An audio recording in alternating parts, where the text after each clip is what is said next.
I think one of the most important things we do as a legislature is make sure that the public is involved in our process, because without the public's input, many bad things can happen. And unfortunately, this year, we're seeing things like the cruise ship bill go through with only four hours of hearing in the House.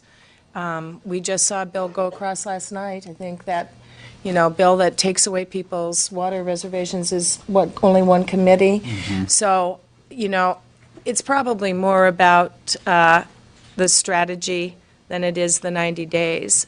But we've certainly seen the public cut out of the process, and that causes me grave concern about, what's happened in this shortened session. Any other comment? I was one of the advocates for it long ago, before I was a member, actually, and I remember carrying around petitions for Representative Rammers at the time, saying that we, maybe we could do it in 90 days. And what we've seen, though, is a constant erosion of the public process. We've seen subcommittees that are meeting behind closed doors because they're trying to rush things through. We've seen committee referrals to resources committees with fiscal notes that probably should go to the finance committee.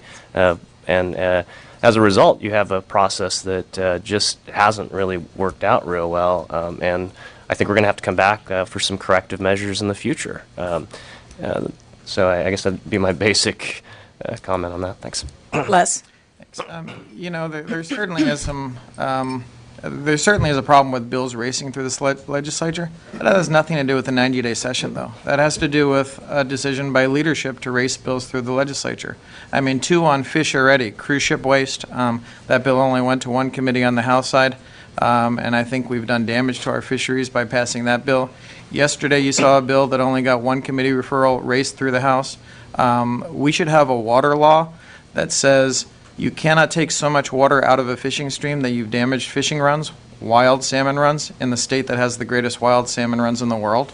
But that bill only got 1 committee referral. But that's not because of the 90-day session. That's because of decisions that the Republican leadership has made. Adam?